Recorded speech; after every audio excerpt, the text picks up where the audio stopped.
तर अप्रतिम मीडियाच्या व्यासपीठावर आपल्या दोघांचं स्वागत आहे. डॉक्टर रमेश सूर्यवंशी सर आणि राजेंद्र भोसले. 2010 पासून आपण चौथा स्तंभ हा पुरस्कार देत असतो. तो त्या बीटमध्ये विशेष कामगिरी करणाऱ्या पत्रकारांना.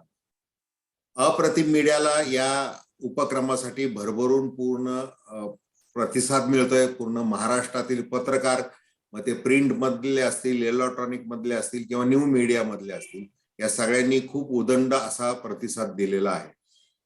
आज आपण चर्चा करणार आहोत गौताळा अभयारण्य मुख्यतः, आणि त्यानिमित्त आपल्या आजूबाजूची जी काही प्रेक्षणीय ऐतिहासिक जी स्थळं आहेत त्या संबंधी. आता गौताळा अभयारण्याचं ज्या वेळेला आपल्या डोळ्यासमोर येतं त्यावेळेला एक सस्टेनेबल टुरिझम आपण शब्द वापरतो, इको टुरिझम शब्द वापरतो. मग ही आपल्याकडं जो सगळ्या काही डोंगरदऱ्यांचा जो प्रदेश आहे किंवा मग त्यामध्ये पक्ष्यांचा जो विहार आहे, वृक्षवल्ली आहे, या सगळ्याचं संवर्धन करणं ही आपली नैतिक जबाबदारी आहे एक मनुष्याची. आणि त्या दृष्टीने आता पर्यटनाच्या धोरणामध्ये नवीन नवीन बदल होतात. आता पर्यटन म्हणले की मग ते स्थानिकांना रोजगार त्याच्यातून मिळाला पाहिजे, एक आपला आग्रह असतो. मग तो रोजगार मिळवत असताना किंवा तो देत असताना शासन ज्या वेळेला योजना सांगतं किंवा स्थानिक लोक त्याच्यामध्ये पुढाकार घेतात, त्यावेळेला त्या पर्यटन क्षेत्राची हानी होईल, तिथं अस्वच्छ वातावरण तयार होईल. म्हणजे आपण कार्बन विषय आता बोलतोय, कार्बन उत्सर्जन जास्त होऊ नये. मग आता सस्टेनेबल टुरिझम म्हणजे काय हे आपल्याला माहिती, इको टुरिझम आपल्याला माहिती. तर आपण तज्ञ आहात, निसर्गप्रेमी आहात, आपण अहिराणी भाषेचाही खूप मोठा अभ्यास केलेला आहे. त्याच्यामध्ये आपल्याला अगदी जुने संदर्भ आपल्याला सापडतील याविषयीचे. तर डॉक्टर सूर्यवंशी सर, आपण थोडंसं गौताळा अभयारण्याबद्दल आम्हाला सांगा. हे नाव कसं पडलं याचा थोडासा इतिहासही सांगा. गौताळा अभयारण्य हा साधारणतः काटेरी असा झुडपांचा, खुरट्या झुडपांचा असा हा अभयारण्याचा भूप्रदेश 265 चौरस मैलाचा चिंचोळा पट्टा आहे. साधारणतः पितळखोऱ्यापासून तर किल्ले अंतूरपर्यंत हा पसरला आहे. पुढे डोंगर आहे पण ते फॉरेस्ट मध्ये येतं, परंतु अभयारण्याचा भाग हा साधारणतः 265 चौरस मैलाचा. आणि यामध्ये आपण जर टुरिझमच्या दृष्टीने जर विचार केला, आता गावतळ हा नाव का, इथे एक गौतम ऋषी आश्रम आहे आणि त्याच्या पायथ्याशी एक तलाव आहे. तो बंदिस्त असा बांधलेला आहे, जसं काही अहिल्याबाई होळकरांचे जे तलाव आहेत इतरत्र तशा पद्धतीने दगडाची चिरे काढून तो तलावाच्या चौफेत ते लावलेले आहेत आणि तो तलाव आहे म्हणजे ते तळ. आणि तिथे समोरचा जो डोंगर आहे किंवा तिथला या तलावाच्या आजूबाजूचा जो भाग आहे तिथे आजही आपल्याला मानवी वस्तीचे अवशेष आढळतात. म्हणजे साधारणतः गवळ्यांची तिथे वस्ती होती असंही म्हटलं जातं. घरांचे पाया ते आहेत. लोकांनी नंतर मग धनाच्या लालसेने खोदून वगैरे ते दगड वगैरे काढून मोकळे केले. तो भाग आला. म्हणजे गावाचं ते तळ गावतळ, गावतळ त्यावरून गवताळा. पुन्हा गौतम ऋषीच्या आश्रमावरून गौतम ऋषीच्या आश्रमाजवळ असलेलं तळ गौतम तळ, गावतळ अशी त्याची उत्पत्ती आपल्याला सांगता येईल. आणि गवताळा हा प्रदेश सगळ्या गवळी लोकांची तिथे वस्ती होती सुरुवातीला. आणि गायी चारण्यासाठी, गोपालनासाठी हा तलावाच्या आजूबाजूचा परिसर म्हणून हा गवताळा. अशा पद्धतीने गवताळा या नामाशी संबंधित. आता गवताळा अट्रमघाट अभयारण्य असं या अभयारण्याचं नाव आहे. बाजूला जो घाट आहे चाळीसगाव वरून कन्नड येणारा, साधारणतः धुळे सोलापूर या हायवेवरचा हा चाळीसगावचा घाट म्हटला जातो. त्याला अट्रम घाट म्हणतो आपण. तोही गवताळा अभयारण्यातच येतो. म्हणजे या गवताळा अभयारण्यातून सोलापूर धुळे हायवे म्हणजे कन्नड ते चाळीसगाव हाही रस्ता गेला आहे. यातूनच नागद ते रामपूरवाडी पुरणवाडी जाणारा हाही रस्ता तिथूनच गेला आहे, राज्य महामार्ग. तिथूनच कन्नड ते पिशोर जाणारा हा सुद्धा गवताळ्यातूनच गेला आहे. म्हणजे 3 रस्ते, सडक या गवताळा अभयारण्यातून गेलेले आहेत. आणि इथे 1986 पासून हे अभयारण्य घोषित करण्यात आलं आणि साधारणतः 14 गावांच्या वनोत्तर कामांना बंदी 1986 पासून करण्यात आली बर. आणि हा प्रोटेक्टेड झोन डिक्लेअर करण्यात आला.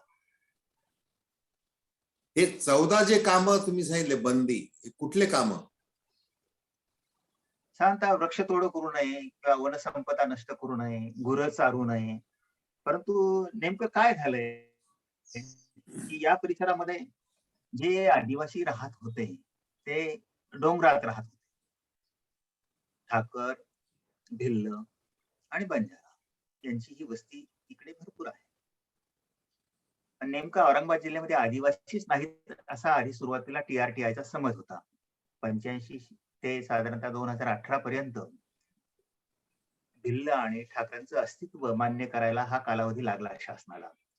पण 86 ला जेव्हा अभयारण्य झालं तेव्हा त्यांनी कुंपण घालायला सुरुवात केली. मध्ये आदिवासी राहतात याचं भान न ठेवता. त्यातून मग संघर्ष झाला. म्हणजे वन अधिकारी आणि आदिवासी यांच्यामध्ये ठिणग्या पडल्या. वास्तविक तिथे आदिवासी राहतात, गरीब लोक आहेत, शिकार, कंदमुळ यावर जगतात. जगू द्या या मानवी भावनेने त्यांच्या विरोधात कोणी पाऊल उचललं नव्हतं. पण अभयारण्याच्या घोषणेनंतर ते पाऊल उचललं गेलं आणि त्यावेळेला कागदोपत्री इथे आदिवासी आहेत ही दखल त्यांना घ्यावी लागली. असा हा प्रकार झाला. कागदोपत्री घ्यावी लागली म्हणजे काय? आता टीआरटीआयला आदिवासी म्हणजे tribal research and training institute जी आहे पुण्याची, ती शासनाला सल्ला देत असते की या भागातले हे आदिवासी आहेत. त्यांच्या नकाशावर औरंगाबाद जिल्ह्यात आदिवासी नव्हते. मी जेव्हा 86-87 ला टीआरटीआयला भेट दिली तेव्हा कन्नड तालुक्यामध्ये भिल्ल आणि ठाकर आहेत ही मांडणी केली. तेव्हा विलासराव पाटील हे टीआरटीआयचे अध्यक्ष होते. ते म्हणाले की नाही, औरंगाबाद जिल्ह्यात कोणी आदिवासी नाही. म्हटले मी शिक्षक या नात्याने माझ्या विद्यार्थ्यांनी जी समस्या आहे ते त्यांना आम्ही 10वी पर्यंत ते पास होतात आणि आमच्या कॉलेजला येतात. 11ला ऍडमिशन घेताना आम्ही म्हणतो की तुम्ही कास्ट सर्टिफिकेट आणा, तुम्हाला एबीसी फॉर्म भरायची गरज नाही. आणि तो नेमका 12वीत जायचा तोपर्यंत कास्ट सर्टिफिकेट मिळत नव्हतं आणि 12वीचा फॉर्म भरायच्या वेळेला आम्ही म्हणत होतो तुझं कास्ट सर्टिफिकेट नाही, तू एबीसी फॉर्म भरलेला नाही, पूर्ण फीस भर तर तुझा परीक्षेचा फॉर्म भरू. त्यावेळेला ते विद्यार्थी कॉलेज म्हणजे शिक्षण सोडून द्यायचे. मग विलासराव पाटलांनी ही समस्या मांडल्यानंतर विलासराव पाटील म्हणे नाही, म्हणे त्या आदिवासी कन्नड औरंगाबाद जिल्ह्यात नाहीतच. म्हटलं मग कन्नड या शहरात एक लष्कर नावाची गल्ली आहे. कन्नड या शहरात एक भिलपलटण नावाची गल्ली आहे. कन्नड शहरामध्ये इंग्रजांच्या काळातली एक भिल्ल बोर्डिंग आहे. म्हटली ही नावं कशावरून पडली किंवा ही बोर्डिंग कुणासाठी होती? त्यानंतर हा लढा त्या विलासराव पाटील गेल्यानंतर मग नितीनचंद्र जैन आले. त्यांच्याशी चर्चा केली. शेवटी 100 रुपयाच्या बॉन्डवर ते म्हणे तुम्ही लिहून द्या, तुमचं हे संशोधन जरी असलं किंवा काही असलं तरी आम्ही शासनाच्या विरोधात जाणार नाही. इथे आदिवासी आहेत त्यांच्यासाठी आम्ही भांडणार नाही. असा हा प्रकार जवळजवळ 86 ते 90-95 पर्यंत झाला. मग 2010 मध्ये इथे वसू पाटील, व्ही.एस. पाटील हे सह आयुक्त जात पडताळणीचे औरंगाबादला आले, नागपूरहून बदली होऊन. त्यांनी पाहिलं होतं की पुण्याला माझं जो पत्रव्यवहार होता तो त्यांनी पाहिला. ते म्हणे, "सूर्यवंशी काय आहे ही भानगड?" म्हटलं, "हे खरे आदिवासी आहेत या हं. डोंगरातले, परंतु शासन मान्य करायला तयार नाही." मग म्हणे, "मी येतो." ते इथे आलेत. त्यांना ती 1-2 गावं दाखवलीत. मग म्हणे, "हे तर खरे आदिवासी आहेत." मग यासाठी मग तुम्ही आमच्याकडे 8ही जात पडताळणी विभाग जे आहेत, त्यांचे 100 अधिकाऱ्यांची मी कार्यशाळा औरंगाबादला वाल्मीला ठेवतो आणि तुम्ही मला सांगा हे अर्धा तास, 1 तासामध्ये की हे आदिवासी आहेत. म्हटलं चालेल. मग त्यांनी वाल्मीला कार्यशाळा ठेवली. टी-आर-टी-आय मार्फत मला पत्र दिलं आणि त्या कार्यशाळेमध्ये 100 अधिकारी, 8ही दक्षता पथकाचे अधिकारी होते. त्यांना मी साधारणतः 2 तास व्हिडिओ प्रोजेक्टरवरती दाखवले. पेन ड्राईव्ह नेला होता. ते म्हणे की हे 100% आदिवासी आहेत. मग त्यांची काही प्रश्नोत्तरं झाली. म्हणे आम्हाला ही गावं दाखवाल. मग तिथून 2 बसेस करून आम्ही कन्नड तालुक्यातल्या गावांना भेटी दिल्या. अच्छा. हं. त्यांनी ते पाहिलंय. म्हणे 100% आदिवासी आहेत. यांच्या झोपड्या, राहणी, पोशाख, भाषा, नृत्य आणि त्यांच्या काय समस्या असतील आम्ही त्या सोडवायला तयार आहोत असं ते बोलले. मग त्यावेळेस 8-10 विद्यार्थी मी उभे केलेत. म्हटलं यांना कास्ट सर्टिफिकेट आहे पण व्हॅलिडिटी द्यायला तयार नाही. मग त्यांनी गाडीत बसवलं आणि त्यांचाच एक पोलीस कॉन्स्टेबल त्याच्यासोबत ते व्हॅलिडिटीज माझ्या घरी पाठवून दिल्या. मी त्यांना त्या पोस्ट केल्या. त्यानंतर साधारणतः 800 व्हॅलिडिटीज त्यांनी दिल्यात 2010 मध्ये. बरं. पण त्यानंतर काय झालंय, की या 100 अधिकाऱ्यापैकी उरलेल्या 99 अधिकाऱ्यांनी आरोप हा केला, की यांच्याकडून 5-5 लाख घेतले आणि 100 कोटीचा भ्रष्टाचार झाला. वाह! त्यांना सस्पेंड करण्यात आलं. बरं, क्रांती पोलीस बरं. स्टेशनमध्ये एफ-आय-आर दाखल केला. हं. त्यांना सस्पेंड करण्यात आलं. ते हायकोर्टात गेले आणि पुढे ते हार्ट अटॅकने वारले. त्यावेळेस मग मी 2013 मध्ये आदिवासीठाकर.com नावाची वेबसाईट लॉन्च केली. त्यामध्ये या 30 गावांचा, या डोंगरातल्या 30 गावांचा सगळा सामाजिक सांस्कृतिक अभ्यास त्यात मांडला. त्याच नावाचं मी पुस्तकही लिहिलं आणि आयुक्त सरकुंडे जे होते या नाशिकच्या आयुक्त आदिवासी विभागाचे, त्यांनी म्हटले की यात खरोखर भ्रष्टाचार झालेला आहे, आमच्याकडे तक्रार आहे आणि हे खरे आदिवासी नाहीत. मग हा लढा जवळजवळ 2010, 11, 12, 13 असे पत्रव्यवहार होत गेला. आदिवासींना या पत्रव्यवहाराशी किंवा याच्याशी ऑब्जेक्शनशी काही घेणं देणं नव्हतं. ते त्यांच्या शिकारीत आणि कंदमुळ खाण्यामध्ये मशगूल. मग इथे आमच्याकडे हर्षवर्धन जाधव म्हणून आमदार होते. त्यांच्याकडे ही समस्या मांडली. त्यांनी विधानसभेमध्ये हा प्रश्न उपस्थित केला. तत्पूर्वी बाळासाहेब पवारांमार्फतही हा प्रॉब्लेम मांडला होता. त्यांच्याशी पत्रव्यवहार केला. नंतर मग त्यांनी मंत्रालयाची एक बैठक होती. मंत्रालयाच्या बैठकीमध्ये डेमो द्यायला त्यांनी मला परवानगी दिली. मग 2018 मध्ये चंद्रकांत दादा पाटलांसमोर डेमो दिला. तिथे कलेक्टर, तहसीलदार, एडीएम सगळे हजर होते. मग त्यांनी मोठं अभियान राबवा आणि ताबडतोब कास्ट सर्टिफिकेट द्या. आणि त्यावेळेस 5,000 प्रमाणपत्र दिली गेलीत, ती व्हॅलिड झालीत आणि त्यांचा जात प्रमाणपत्राचा लढा हा माझा संपला. अच्छा. साधारणतः 85 ते 2013 पर्यंत ही चळवळ सुरू होती. मग आता गेल्या 7-8 वर्षामध्ये काय परिस्थिती आहे नेमकी ती? आता साधारणतः 2018 नंतर त्यांना आता काही प्रॉब्लेम येत नाही. त्यांची हा. फाईल सबमिट केली की त्यांना ते कास्ट सर्टिफिकेट मिळतं. काय अडचण बरं. आणि संख्येने किती लोक आहेत ते? ती साधारणतः 15,000 पर्यंत येतं. त्यांच्या 30 वाड्या आहेत. साधारणतः कन्नड हा तालुका असा आहे, बरं. नांदगाव तालुका जोडून आहे, चाळीसगाव तालुका जोडून आहे, इकडे पाचोरा, तिकडे सिल्लोड, सोयगाव आणि इकडे खुलताबाद या सर्व तालुक्यांना जोडून आणि हा डोंगर पट्टा निघालेला आहे आणि या डोंगर पट्ट्यामध्ये हे राहतात. काही लोक कन्नड तालुक्यात येतात, काही नांदगावमध्ये येतात, काही सोयगावमध्ये येतात, काही सिल्लोडमध्ये येतात. बरं, आपण हे जे पुस्तक लिहिलेलं म्हणतात त्याच्यामध्ये हे सगळा उल्लेख आहे का? सगळा 100 कोटी हो, सगळा घोटाळा? उल्लेख आहे. एवढंच नाही, सरकुंडेंनी केलेलं ऑब्जेक्शन, मी त्यांना दिलेलं पत्रव्यवहार, इथे 100 अधिकारी जे आले त्या 100 अधिकाऱ्यांचे फोटो, हो. हा सगळा वृत्तांत मी टाकला. आणि बरं. त्यानंतर चंद्रकांत दादा पाटलांना मी तिथे सविस्तर खुलासाही केला की 100 कोटीचा भ्रष्टाचार होईपर्यंत इथे पत्रकार, मीडिया वगैरे झोपला होता का? हो, हो. आणि एकही आदिवासी 1 लाख जरी देऊ शकत, तुम्हाला आदिवासी वस्ती घ्यायची असेल, 5 लाख दिले असं म्हणता तुम्ही, हो. 5 लाखाला संपूर्ण आदिवासी वस्ती जी आहे मी तुम्हाला द्यायला तयार आहे. कोणती वस्ती घेता 5 लाखात सांगा. हं. म्हटलं ते सगळे लंगोट लावून फिरणारे लोक, हे शिकार करणारे, त्यांच्याकडे पैसाच नाही, हम्म. ते पैसे देऊच शकत नाहीत.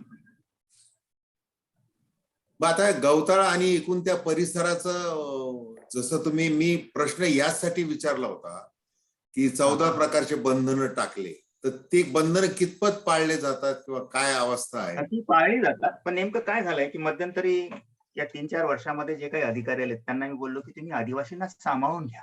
हा. जसं मेळघाटामध्ये किंवा ताडोबामध्ये तिकडचे राजगोंड आदिवासी आहेत, हो. त्यांना सामावून घेतलं.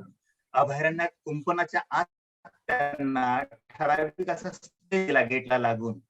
तिथे टेंट उभारलेत, तिथे व्हेज नॉन व्हेज जेवणाची ते पुरं सोय करतात आणि आलेल्या मुक्कामाची सोय करतात. रात्रभर जागतात, दिवे लावलेले असतात, म्हणजे कंदील टांगलेले असतात आणि ते पोरं देखील तिथे करतात. म्हणजे त्यांना रोजगार मिळाला.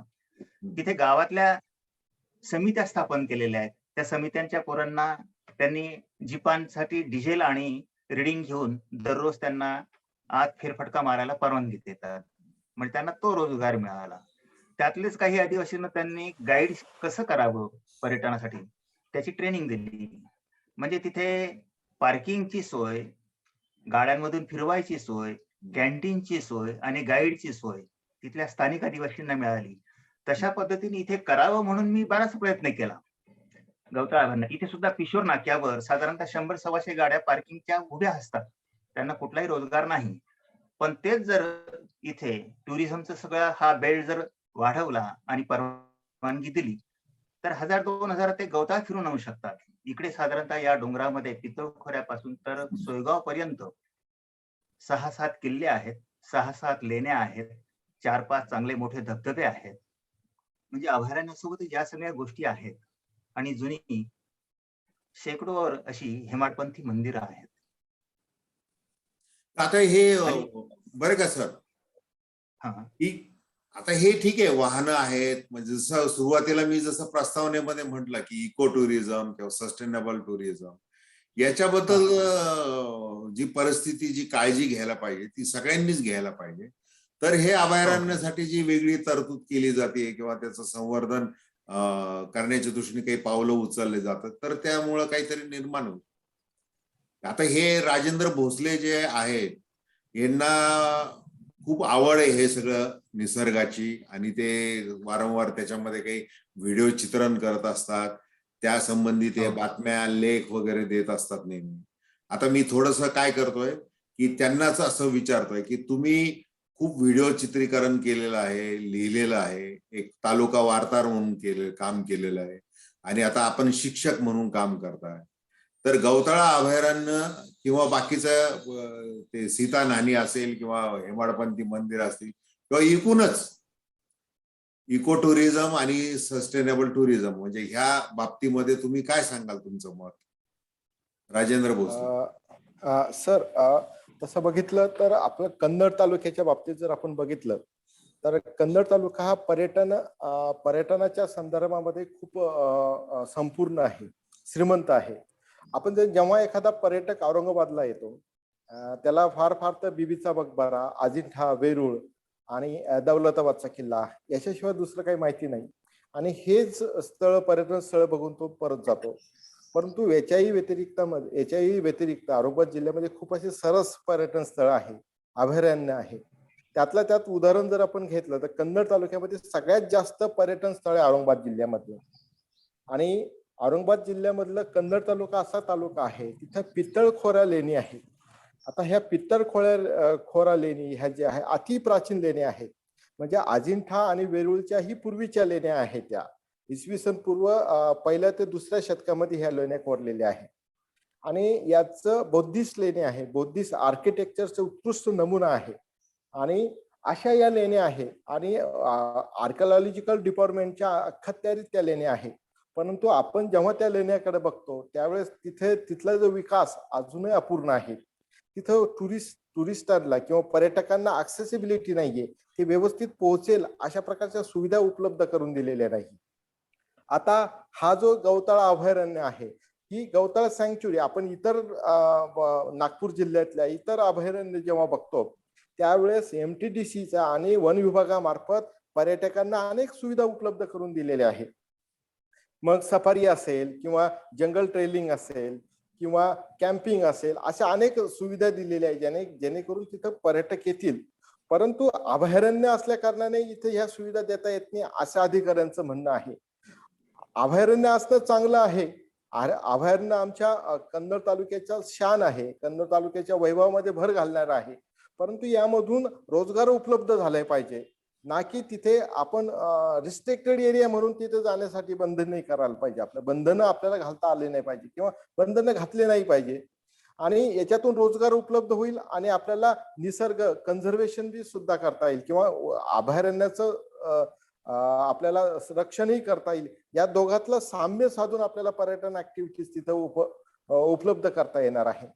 यासोबत कन्नड हा आपला टुरिझम हब कसा होईल, त्याच्यामध्ये तुम्हाला सांगितलं कालिका मातेचं मंदिर आहे, पाटणे देवीचं मंदिर आहे, भास्कराचार्यांची समाधी कन्नडमध्ये आहे. अंतूर सारखा अतिशय बलाढ्य संरक्षणाच्या दृष्टिकोनाने दौलताबाग पेक्षाही सरस असा किल्ला ह्या कन्नड तालुक्याच्या भूमीमध्ये आहे. परंतु स्थानिकांना सुद्धा ह्या अंतूर किल्ल्याबद्दलची माहिती नाही, तर बाहेरच्या पर्यटकांचा विषयच वेगळा आहे. मग याचं पर्यटनाची मार्केटिंग आपल्याला करता आली नाही आणि तशी मार्केटिंग केल्या गेली तर आपल्याला उद्योग व्यवसाय आपल्या स्थानिकांना उभारता येईल. असं हे पर्यटनाचं एक चांगलं ठिकाण आहे. MTDCची खूप या स्थळांकडे किंवा कन्नड तालुक्याकडे दुर्लक्ष झालेले आहे. कुठलाही एखादं रिसॉर्ट नाहीये, रेस्टॉरंट नाही MTDCचं, राहण्या खाण्याची कुठेही व्यवस्था नाहीये. सरांकडे MTDCचं अप्रूव्ड एक नाहरी सेंटर आहे. तेवढं जर सोडलं तर कन्नड तालुक्यामध्ये असं अप्रूव्ह असं ठिकाण नाहीये. आणि तुम्हाला माहिती असेल की एखाद्या पर्यटन उद्योगामध्ये 10 लाख जेव्हा इन्व्हेस्टमेंट केल्या जाते त्यावेळेस 40 अप्रत्यक्ष किंवा प्रत्यक्ष रोजगार निर्मिती होते. मग आपण मराठवाड्याचा विभाग आपण मागासलेला विभाग म्हणतो, परंतु आपल्याकडे याची सगळ्या गोष्टीची उपलब्ध असताना सुद्धा आपण त्या गोष्टी विकसित करत नाही. त्यासाठी आपले सगळे मिळून जर प्रयत्न केले, वन विभाग असेल किंवा पर्यटन विभाग असेल, MTDC असेल, आपलं आर्किओलॉजिकल डिपार्टमेंट आहे, यांनी एकत्र जर आले तर येथील स्थानिकांना निश्चित रोजगार सुद्धा या माध्यमातून उपलब्ध करता येतो. अगदी बरोबर. राजेंद्र भोसले आणि डॉक्टर सूर्यवंशी सर, तुम्ही हे दोघ जण ज्या वेळेला बोलत होते पितळखोरा किंवा गवतळा अभयारण्य, मग तिथून त्या परिसराबद्दल सांगत होते, मग तिथून गेलेले 3 रस्ते, मग वाहनांची गर्दी, मग काय काय हे सगळं. आणि शेवटी जे राजेंद्र भोसले तुम्ही जे असं म्हटलात की मार्केटिंग आपण केलं पाहिजे, की तिथल्या स्थानिकांनाच जर नीट माहिती नाही अंतूर किल्ल्याबद्दल किंवा त्याचा इतिहास किंवा एकूण हे तर बाकीच्या लोकांचा प्रश्नच येत नाही. तर मला एक गोष्ट त्यावेळेला आठवत होती की व्ही रमणी नावाचे एक विभागीय आयुक्त होते, डॉक्टर सूर्यवंशी सरांना माहिती असेल. आणि ते आयुक्त असताना आपला अजंठा एरोला फेस्टिवल ते सालाबाद प्रमाणे जे भरायचं अधूनमधून, आता त्याच्यामध्ये पुन्हा खंड पडलेला, ते सोनेरी महलमध्ये विद्यापीठामध्ये भरवलं जायला लागलेलं होतं ते, आणि मध्ये ते वेरूळ लेण्याच्या पायथ्याशी ते भरवलं जायचं. मग त्याला काही ठराविक आपल्या पत्रकारांचा एक जथ्था यायचा, परदेशातून काही एखादे 2 लोक यायचे आणि खूप मोठे कार्यक्रम म्हणजे राष्ट्रीय आंतरराष्ट्रीय स्तरावरचे शास्त्रोक्त गायनाचे प्रकार किंवा इतर काही कला तिथं सादर केल्या जायच्या. पण मग हे कशासाठी की मार्केटिंग व्हावं परदेशामध्ये.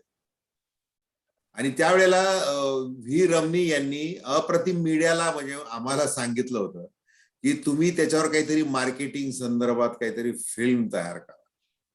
म्हटलं ही फिल्म दाखवणार कुठे? ते म्हणजे आपण जपान आणि इतर देशांमध्ये आम्ही दाखवणार आहोत. मग ती फिल्म तयार केली गेली, त्याच्यावर बरेचसे पुढे संस्कार राहील, ती कथा फार मोठी आहे पुढे. परंतु सांगायचा उद्देश असा आहे की मार्केटिंग मध्ये आपण कमी पडतो. मग मार्केटिंग करणं म्हणजे काय, तसा मग गुंतागुंतीचा विषय सगळा, की आता ऑथेंटिक MTDCनी सांगणं आणि त्यानुसार त्याचे दस्तावेज तयार करणं. मग त्याच्यामध्ये जसं सूर्यवंशी सरांनी सगळी आदिवासीची कथा 100 कोटीचा घोटाळा सांगितला, हा थोडासा बाजूला ठेवून आपण बाकीच्या गोष्टींवर भर दिला. लोकांना कला कुसर जे स्थानिक लोकांमध्ये आहे, म्हणजे एखादा खाद्यपदार्थ तिथला स्थानिक तो सुद्धा रुचकर वाटू शकतो. इथपासून तर चांगल्या वाहनांची व्यवस्था. आता वाहनांची व्यवस्था म्हणजे कशी आहे की तुमच्या पेट्रोल डिझेलवर चालणारे वाहन आता चालणार नाही. मग ते आता ई कार जे सीएनजी आहे, इलेक्ट्रिकल व्हेकल आहे, अशा पद्धतीचं. मग हे खूप बारीक तो विषय आहे. आणि सगळ्यांनी म्हणजे कला शिक्षक असतील तिथले स्थानिकच, म्हणजे पुन्हा काय होतं की प्रत्येकाला मग ते बाहेरून आयात केलं जातं आणि मग ते स्थानिकांमध्ये एक उपरेपणा म्हणजे वेगळीच भावना तयार होते. जर रोजगार निर्माण करायचा असेल सूक्ष्म पद्धतीने, तर त्या पद्धतीने हस्तकला प्रशिक्षण देणे किंवा मूळ आपली संस्कृतीबद्दल प्रशिक्षण देणे. आणि मला ही तर कबूल करायला कुठलाही संकोच वाटत नाही सुरवंशी सर, तुम्ही जी आदिवासींचं जी गोष्ट सांगितली ही मलाही माहिती नव्हती, बरं का. म्हणजे ही विशेष वस्तुस्थिती म्हणजे आहे की 2003 ते 2005 पर्यंत मी केसमध्ये होतो त्या अच्छा अच्छा. आदिवासी. आता आता हे आदिवासी म्हणून उल्लेख करणं वगैरे काय हे तर बऱ्याच मोठा विषय आहे. आता हे सध्या तुम्ही पाहताय सगळं जातीनिहाय काय चाललेलं आहे राजकारण, ते अवघड आहे. ते फार अवघड विषय आहे तो. तर तो आता आज आपल्या बोलण्याचा तो विषय नाहीये. परंतु एकूण आपण याचा जर इको टुरिझम, सस्टेनेबल टुरिझम याचा जर विचार केला, तर त्या पद्धतीने आता सगळं म्हणजे युनायटेड नेशन पण भारत सरकारला सांगतंय. भारत सरकार नेमकं काय करतो? महाराष्ट्र सरकारला सांगतंय आणि महाराष्ट्र सरकार तुमच्या स्थानिक स्वराज्य संस्थांना सांगतंय. मग आता ही जी सगळी जी लिंक आहे जागतिक पातळीपासून स्थानिक पातळीपर्यंत खाली येणारी, तर ती किती पोहोचते एवढाच प्रश्न आहे. आता आपण जे काही चर्चा करतोय अशा प्रकारची पूर्ण इंग्रजळलेली चर्चा दिल्लीमध्ये, मुंबईमध्ये 5 स्टार हॉटेलमध्ये होत असते की त्याला what is eco tourism, what is a sustainable tourism, we should promote the agro tourism. परंतु ते स्थान तसेच आहेत. आता ही परवा आम्ही चर्चा केली कंधारचा किल्ला आहे, भुईकोट किल्ला, तिथेही अशीच अवस्था आहे. तुमचं आमच्या शहरामध्ये सिद्धार्थ गार्डन आहे, तिथं लोक किती घाण करतात ते जाऊन बघा. त्याच्यानंतर पैठण विषयी आम्ही परवा चर्चा केली, ते ज्ञानेश्वर गार्डन जे आहे ते पूर्ण बंद पडलेलं आहे. मग तिथं काय फळबागा तिथल्या त्या वाळत चाललेल्या आहे. बाकी ते वृंदावनच्या धर्तीवर ते केलं होतं ते सगळं बगीचा बंद पडलेला आहे. हे कशामुळे? हे भ्रष्टाचारामुळे. कारण अधिकाऱ्यांना तिथं हप्ते पाहिजेत, म्हणजे सरकार चालू शकत नाही, मग ते कंत्राटदार नेमतात. बरं, कंत्राटदार चांगलं करून चालवायला आले की ते हेच पुरं त्याला हप्ते मागतात. हे असे सगळे त्याला वेगवेगळे पदर आहेत. आता गवताळ अभयारण्य सुद्धा जी कामं मानवी हातांनी करणं शक्य आहे ती जेसीबी आणून कामं केलेली आहेत. बघा, बांध घालायची, बांध कोरायची. मग अभयारण्यामध्ये जेसीबी किंवा वाहन अलाव नाही, परंतु इंटेरियर मध्ये तुम्ही जेसीबी आणता. दुसरी गोष्ट, या सोयगाव ते शिल्लोड पर्यंत किंवा चाळीसगाव पासून ही समांतर रस्ते डोंगराच्या दोन्ही बाजूने, मध्येही रस्ते आहेत. ही बाब आधी रावांना आणि आता नंतर आदित्य ठाकरेंना मी सविस्तर पत्र लिहून आणि पुस्तिका पाठवून सांगितलेली. यामध्ये जर तुम्ही पाहिलं तर या परिसरात लेण्या ज्या आहेत, अजिंठा लेण्या, वेरूळच्या लेण्या, पितळखोरा लेण्या, घटोत्कच लेण्या, धारेश्वर लेण्या, जोगेश्वरी लेण्या, करंजखेड जवळ आणखी सापडलेल्या त्या रुद्रेश्वरच्या लेण्या, एवढ्या लेण्या आहेत. आणि किल्ल्यांची जर गोष्ट केली तर कान्हेरी पाटणा देवीचा अंतूर किल्ला, पेडकिया किल्ला, वाडीचा सुतांडा किल्ला, दौलताबाद किल्ला, वेटावाडी किल्ला, जंजाळा किल्ला, लोंजा किल्ला, एवढे किल्ले आहेत. आणि धबधबे जर पाहिलेत, पावसाळ्यामध्ये अप्रतिम असे धबधबे असतात. मुंबईहून एक धबधब्यांचा प्रेमी देसाई दरवर्षी येतो आणि फोटोशूट करतो. बँकेत होते ते रिटायर झालेला ग्रस्त आहे. धवलतीर्थ धबधबा आहे, केदाऱ्या धबधबा आहे, सीताखोरी धबधबा आहे, धारेश्वर धबधबा आहे, पुढे जंजाळाजवळ देवदार धबधबा आहे. हे मोठे धबधबे आहेत. म्हणजे हे किल्ले, लेण्या, धबधबे हे सगळं जर पाहिलं तर 100 किलोमीटरच्या आतल्या परिसरात आहे सगळं. म्हणजे कन्नडून गेलात तरी 100 किलोमीटर, सिल्लोडून आलात तरी 100 किलोमीटर. म्हणजे फरदापूर किंवा वेरूळच्या गेस्ट हाऊस थांबणारा त्याने कन्नड, सिल्लोड, चाळीसगाव किंवा सोयगाव थांबलं पाहिजे आणि हा सगळा पर्यटन संकुल पाहायला पाहिजे. दुसरी गोष्ट, MTDC bread and breakfast scheme देते. मागे मी एमटीडीसी ला जाऊन भेटलो होतो अधिकाऱ्यांना. म्हणजे बा कोणी मागतच नाही. म्हटलं मी मागतो. म्हणजे असा अर्ज करा. इन्स्पेक्शनला आले, अहो म्हणे अटॅच संडास बाथरूम पाहिजे. म्हटलं आदिवासींना रोजगार मिळावा म्हणून तुम्ही ही सोयी काढता. कोणत्या आदिवासीच्या घराला अटॅच संडास बाथरूम असेल? तो घराच्या बाहेरच असेल. म्हटलं तुम्ही काही गोष्टी तुमच्या जर तुम्ही वेव केल्या तर तुम्हाला रोजगार वाढवता येईल आणि ही स्कीम राबवता येईल. दुसरी बाब, पुणे, मुंबई या परिसरामध्ये ब्रेड अँड ब्रेकफास्टच्या स्कीम आहेत. हॉटेलवाल्यांना दिलेल्या आहेत. परंतु सगळ्यात जास्त पर्यटनाची जी स्थानं आहेत ती मराठवाड्यात आहेत, विदर्भात आहेत. आणि तुम्ही जर आकडेवारी पाहिली, मराठवाड्यात आणि विदर्भात 7 ते 8 लोकांना फक्त ब्रेड अँड ब्रेकफास्ट दिलेलं आहे आणि ते सुद्धा हॉटेलवाल्यांना दिले. सर्वसामान्यांना ते ब्रेड अँड ब्रेकफास्ट मध्ये सामावून घेतलेलं नाही. ही एक शोकांतिका आहे.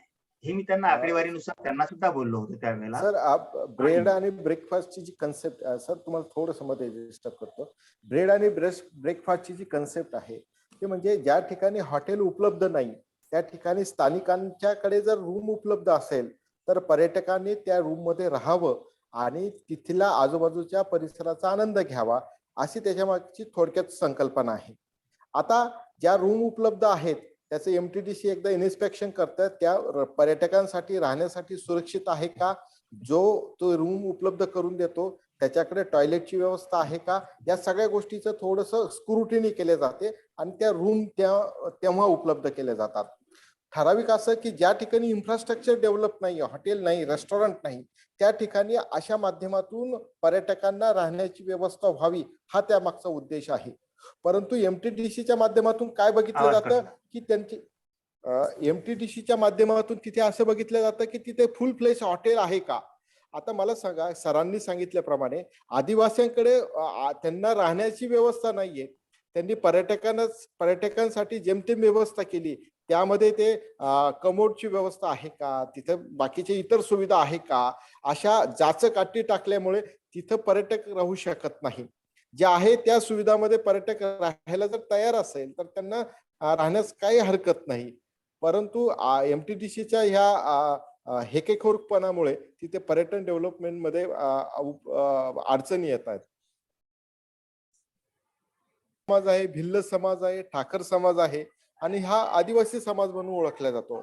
आता बंजारा समाजाचं त्यांचे राहणीमान, त्यांची वेशभूषा, त्यांची भाषा, हे सर्व वेगळं आहे. बंजारा समाजामध्ये होळीचा सर खूप मोठा उत्सव साजरा केला जातो आणि ते पर्यटकांच्या दृष्टिकोनातून आकर्षणाचा भाग होऊ शकतो. बंजारा समाजामध्ये पोळ्या करण्याची वेगळी पद्धत आहे.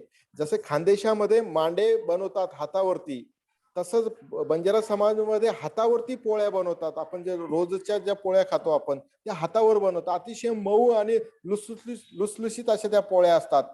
तोही वेगळा प्रकार आहे त्यांच्या खाद्य संस्कृतीचा, तोही पर्यटकांना आकर्षित करता येऊ शकतो. याशिवाय परिसरातील आपण ज्यांना विस्थापित केलेले अभयारण्यामुळे, जसे आदिवासी आणि ठाकर समाज, त्या मुलांना आपण टूर गाईड म्हणून तिथं रोजगार उपलब्ध करून देऊ शकतो. त्यांना छोटेखानी चहाचे हॉटेल असू द्या किंवा नाश्त्याचे हॉटेल त्यांना जर आपण टाकण्यासाठी परवानगी दिली, ज्या ज्या ठिकाणी पर्यटक वावरतात त्या त्या ठिकाणी त्यांना जर तिथे स्टॉल टाकण्याची परवानगी दिली तर त्यांना रोजगार उपलब्ध होऊ शकतो. म्हणजे ज्या गोष्टीमुळे त्यांना विस्थापित झाले त्यांच्यामुळे त्यांना रोजगार सुद्धा उपलब्ध होऊ शकतो. परंतु दुर्दैवाने असं काही तिथे होत नाही. अगदी बरोबर आहे. म्हणजे मी आपण जे चर्चा करत होतो थोड्या वेळापूर्वी ती हीच की तिथल्या स्थानिक लोकांना रोजगार देणं म्हणजे काय, तर तिथली संस्कृतीचं संवर्धन होईल. लोकसंस्कृती म्हणजे खाद्य संस्कृती असेल, वेगवेगळ्या पद्धतीची हस्तकला असेल, या संबंधी त्यांनी जर काही केलं तर त्याला उत्तेजन देणं हे एमटीडीसीचं काम आहे, सरकारचं काम आहे. मग आता एरवी पण कसं लघु उद्योजक असतील किंवा त्यांना मग काहीतरी प्रोत्साहनपर भरपूर योजना घोषणा जाहीर केल्या जातात. तर तिथलं स्थान महात्म्य लक्षात घेऊन, तिथले स्थळ लक्षात घेऊन असा एखादा उपक्रम कन्नड तालुक्यामध्ये राबवला जाऊ शकतो. बोला राजेंद्र, बोला. हा, सर आता वन विभागाकडे फॉरेस्ट विभागाकडे आम्ही याच्या संदर्भात मीटिंग केल्या आहेत, त्यांच्याशी संपर्क साधलाय की आपल्याला टुरिझम पोटेन्शियल आहे आपला तालुका, अभयारण्य नैसर्गिक अधिवास आहे विविध प्राण्यांचा वनस्पतींचा. आता आपल्याला त्याचा विकास करायचा आहे आणि त्याचं संवर्धन करता करता पर्यटनाची जागृती पण करायची, रोजगार उपलब्ध करून द्यायचा आहे. आता इथं झालं काय की अधिकारी सांगतात ह्या वन विभागाचे की आपल्याला हा संरक्षित असा हा अधिवास आहे प्राण्यांचा, इथे आपल्याला वेगळं डेव्हलपमेंट असं करता येत नाही. मग असा जर त्यांचा प्रश्न असेल, त्याच्यामुळे जर आपल्याला विकास करता येत नसेल तर भारतामध्ये काय गौतळा अभयारण्यच असं एकमेव ठिकाण नाहीये सर. तुम्ही नागपूरला पेंच आहे, तिथे अनेक ठिकाण, तिथे सगळे व्यवस्था केलेले आहे, ते सुद्धा संरक्षित अभयारण्य आहे. परंतु तिथं सफारीची व्यवस्था केलेली आहे, जिप्सीची व्यवस्था केलेली आहे, हत्तीवरून तिथे तो परिसर अभयारण्याचा परिसर फिरवला जातो. अभयारण्याच्या बाहेरच्या बाजूला रेस्टॉरंट हॉटेल उपलब्ध आहे सर तिथे. आणि मग त्याच प्रकारचं आपल्याला डेव्हलपमेंट आपल्याकडेही करता येईल ना. आपल्याला या गोष्टीची जाणीव आहे, आपल्याला अभयारण्याला किती महत्व आहे याची आपल्याला जाणीव आहे, पण अभयारण्यालाही धक्का लावता येणार नाही आणि आपला उद्देशही साध्य होईल अशा प्रकारचा मध्यस्थ मार्ग आपल्याला काढता येईल ना, की जो इतर ठिकाणी काढण्यात आलेला आहे. परंतु याच्यामध्ये लोकप्रतिनिधी असेल किंवा स्थानिक असेल यांचंही आपल्याला एवढं इंटरेस्ट आपल्याला दिसत नाही सर. अगदी बरोबर आहे. आता काल मी ते ठाणे खाडीविषयी बोलत होतो, तिथले काही पर्यावरण तज्ञ वगैरे सगळे चर्चा करत होते, कसं प्रदूषण होत आहे, कसं वाट लागते त्या खाडीची. तर तिथं आता ते रामसर नावाचा प्रोजेक्ट होऊ घातलेला आहे आणि शासनाने सांगितले म्हणजे ते फ्लेमिंगो व इतर पक्षी जे येतात त्या दृष्टीने काही उपाययोजना केल्या जाणार आहेत. तर तसंच ते कन्नडला व्हावं किंवा नागपूर सगळीकडेच ते व्हावं, तर त्या दृष्टीने सगळ्यांचा सहभाग महत्वाचा आहे. मागच्या वर्षामध्ये आपल्याकडे गौतळा अभयारण्यामध्ये पट्टेदार वाघाचं दर्शन झालं होतं. गेल्या 70 वर्षांमधून प्रथमच या अभयारण्यामध्ये पट्टेदार वाघाचं दर्शन झालं. आता पट्टेदार वाघ कुठल्या जंगलात थांबतो, तर जो जंगल नैसर्गिक अधिवासाच्या दृष्टिकोनातून किंवा जैवविविधतेच्या दृष्टिकोनातून संपन्न असतं त्याच भागामध्ये हा वाघ आढळतो. आता ना त्या नागपूरच्या एका अभयारण्यातून तो स्थलांतरित होऊन इथे आलेला होता. तर आम्ही जेव्हा वन विभागाशी संपर्क साधला तर तो आपल्याकडे अधिवासासाठी आलेला आहे की तात्पुरता फिरता आलेला आहे. तर त्यांनी असं सांगितले की आपल्याला त्याचं काहीतरी वेट करावं लागेल, त्याचं आपल्याला निरीक्षण करावं लागेल आणि त्याच्यातून आपल्याला कळणार आहे का हा आपल्या अधिवासासाठी आपल्याकडे किंवा नवीन त्याचं राज्य स्थापन करण्यासाठी आपल्याकडे आलेला आहे का. तर तो येतो, तो 2-3 कारणासाठी येतो. एक तो जोडीदाराच्या शोधात तो स्थलांतर करत असतो किंवा नवीन त्याचं अधिवास शोधण्यासाठी स्थलांतर करत असतो किंवा भक्ष्याच्या शोधामध्ये तो स्थलांतर करत असतो. आता आपल्याकडे भक्ष्य खूप आहे, रानडुकर आहे, अनेक प्राणी आहे, हरण आहेत, नीलगाई आहे, सांबर आहे आपल्या अभयारण्यामध्ये. तो जर भक्ष्याच्या शोधामध्ये आपल्याकडे आला तर आपल्याला लक्षात येईल की तो आपल्या अभयारण्यामध्ये भक्ष्याच्या निमित्ताने आलेला आहे, तो काही अधिवास करण्याला आलेला नाही. तो जर जोडीदाराच्या शोधात आला असेल तर आपल्याकडे जोडीदार नाहीये आपल्या अभयारण्यामध्ये, तो काही जास्त काळ टिकू शकणार नाही. तो जर नवीन टेरिटरीच्या शोधात आला असेल, नवीन अधिवास शोधाच्या तर आपल्याकडे तसं संपन्न जर जंगल असेल तर तो इथंच मुक्काम करेल. आणि सुदैवाने आपल्याकडं मागच्या 1 वर्षापासून तो आपल्याच जंगलामध्ये वास्तव्य करून आहेत. याचाच अर्थ त्यांनी सांगितलं की आपलं जे अभयारण्य आहे जैवविविधतेच्या दृष्टिकोनातून खूप संपन्न आहे आणि आपल्याला सार्थ अभिमान असायला हवा कन्नडकरांना सुद्धा की आपल्याकडे अभयारण्यामध्ये पट्टेदार वाघ वास्तव्यास आलेला आहे. हे एक अभयारण्याचं सगळ्यात मोठं संपन्नेचं गोष्ट आहे. दुसरी अशी गोष्ट अशी की या अभयारण्यामध्ये तत्कालीन मागच्या जिल्हा परिषदेचे जे मुख्य कार्यकारी अधिकारी आहे मंगेश गोंदवले साहेब यांनी कास पठाराच्या धर्तीवरती आपल्याकडे झक्कास पठाराची निर्मिती केलेली आहे. आमचेच काही शिक्षक बांधव आणि काही जिल्हा परिषदेचे कर्मचारी हे कास पठारामध्ये तिकडे गेलेत, तिकडनं त्या फुलांची बीज कलेक्ट केले आणि अभयारण्यामध्ये एक पठार डेव्हलप केलं आणि त्या डेव्हलप पठारमध्ये ते सर्व बीजाचं रोपण केलं. मागच्या वर्षामध्ये तिथे अतिशय सुंदर असे वेगवेगळे रंगाचे वेगवेगळे जातीचे असे फुलं फुललेले होते. तो प्रसंग पाहण्यासारखा होता. तो म्हणजे तो एक कालावधी असतो जुलै ते नोव्हेंबर महिना. आपल्याकडे आता झकासच्या पठारावर म्हणजे कासच्या पठारावर आपल्याकडे आता झकास पठार इथं आलेला आहे. ही एक मोठी इनिशिएटिव्ह गोंदवले साहेबांनी घेतलेली आहे. अशा प्रकारचं एक आपल्याकडं बटरफ्लाय म्युझियम आपल्याकडे गवताळा अभयारण्यामध्ये वन विभागाच्या माध्यमातून तयार करण्यात आलेले आहे. सेंट्रल गव्हर्नमेंटची एक स्कीम होती. अजूनही तिथे बटरफ्लाय आपल्याकडे उद्यान आहे गवताळा अभयारण्यामध्ये. अशा खूप अशा काही गोष्टी आहे, धबधबे आहे. आणि आपल्याकडं जैवविविधतेच्या बाबतीमध्ये जर सांगायचं ठरलं ते आपल्या गवताळा अभयारण्यामध्ये अतिशय दुर्मिळ अशा वनस्पती सापडतात, जे की वनस्पती शास्त्राच्या विद्यार्थ्यांसाठी एक मोठा खजिना आहे. अभ्यासाचं नवीन दालन त्यांच्यासाठी इथं उघडलेलं आहे गवताळा अभयारण्यामध्ये. ह्याही सगळ्या खूप समृद्ध अशा गोष्टी आहे गवताळा अभयारण्यामध्ये. तुमच्या राजेंद्र भोसले तुमच्यातला पत्रकारही बोललेला आहे आणि तुमच्यातला शिक्षकही बोललेला आहे. तुम्ही बायोडायव्हर्सिटी पासून मुलांना कशा प्रकारे अवगत केलं पाहिजे, त्या वाघाबद्दलही सांगितलं, पट्ट्याच्या वाघाबद्दल, की कन्नड वासियांना सगळ्यांना माहिती पाहिजे की आपल्याकडे खरी संपन्नता आहे म्हणून तो इथं आपल्याला तो जंगल का राजा इथं म्हणून राहतोय. ही सगळी चांगली गोष्ट आहे. बरोबर. आणि खूप तुम्ही चांगल्या पद्धतीने या विषयाकडे पाहताय. मला एक जाता जाता आपल्या दोघांच्या निदर्शनाला आणून द्यायचंय, तुम्ही जे अप्रतिम महावाक्य इथं जे वाचताय, पब्लिक टॅलेंट शो 2022 ते 32, तर आपण तो राबवणार आहोत, तर कन्नड मध्ये सुद्धा राबवणार आहोत. म्हणजे महाराष्ट्रातल्या प्रत्येक तालुक्यामध्ये हा शो असणार आहे. आणि त्या शोचे खरे हिरो हिरोईन किंवा सगळे करते धरते हे नागरिक असणार. ही वेगवेगळ्या प्रकारच्या स्पर्धा आहेत. आणि आपण ज्याला हे इको टुरिझम पासून सस्टेनेबल डेव्हलपमेंट गोल्स पर्यंत बोलतो, या विषयांची त्याच्यामध्ये चर्चा आहे.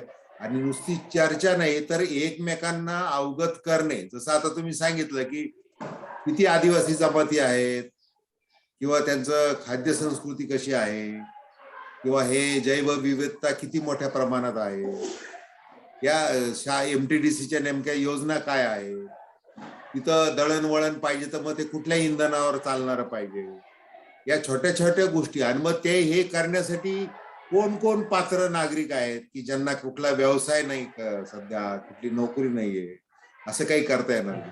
असं एकत्रित विचार करणारं हे अप्रतिम महावाक्याचं व्यासपीठ असणार. आणि त्यावेळेला आपलं खूप खूप सहकार्य लाख मोलाचं ठरणार.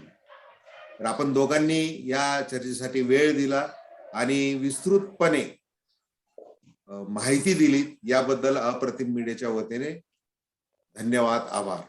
धन्यवाद. धन्यवाद सर.